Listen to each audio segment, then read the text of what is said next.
Thank you for joining us. I'm Yoon Jung-min. We start at the Constitutional Court, where the fourth hearing into the impeachment case against President Yoon was held today, again in his presence. The court also began hearing from key witnesses. Our correspondent Oh Soo-young brings us the latest. Tensions ran high as President Yoon Suk Yeol's impeachment trial resumed, as former Defense Minister Kim Yong-hyun testified as the first witness, vehemently defending Yoon's martial law on December 3rd that shook the nation. The Constitutional Court on Thursday held the fourth trial hearing on Yoon's impeachment, which the president himself attended. The first of 10 witnesses approved by the court, Kim is one of the key figures implicated in planning and executing the martial law. Considered Yoon's right-hand man, Kim initially said he'd take responsibility for the chaos that ensued. His loyalty appeared intact. Kim at first refused to respond to the National Assembly's impeachment panel, prompting an abrupt break. If I proceed with responding to the other side, there is a significant risk that the facts may be distorted. Therefore, I would like to now decline to take part in the witness questioning. Questions fired by both the president's lawyers and the National Assembly. Much attention was on the planning and execution of martial law, as the National Assembly side says it disrupted the country's constitutional order and that a formal cabinet meeting was not held to legitimize it. First, regarding the legality of declaring martial law, the former defense minister said Yoon had kept proper procedures of holding a cabinet meeting beforehand, saying that a copy of the martial law declaration was distributed to cabinet members.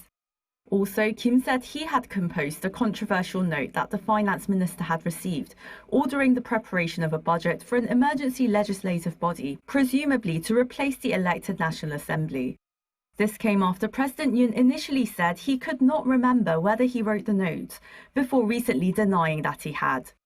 Questions also focused on the martial law proclamation, which included a ban on political activities, one of the Assembly's grounds for impeaching Yoon. Kim claimed he typed up the document, but couldn't answer which word processor he used.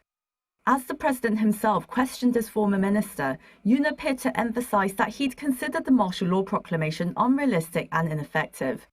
The president also stated that his martial law had not failed, but ended quicker than expected, as he had ordered soldiers to withdraw once the National Assembly voted to lift the order. Through his testimony, Kim appeared to reinforce Yoon's position that martial law was declared to uphold the constitutional order, prompted by the opposition-led parliament's efforts to impeach incumbent officials, and thwart effective governance and budget execution. As the trial proceeds, the president plans to attend all future hearings scheduled till February 13th. This would allow him to directly question and challenge witnesses in the courtroom. Meanwhile, the Constitutional Court says it has acquired investigation transcripts from individuals involved in the martial law incident. It has also secured classified documents related to the National Election Commission and agreed to call in an intelligence official related to the matter as a witness to the trial. This suggests the court will examine claims from Yoon's side that alleged election fraud was a major reason for declaring martial law. The Assembly's panel has objected to including election fraud suspicion in the trial.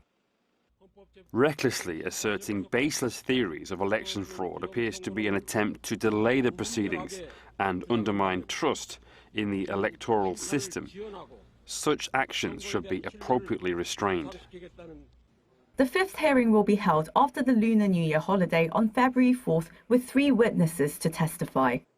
Oh Soo-young, Arirang News.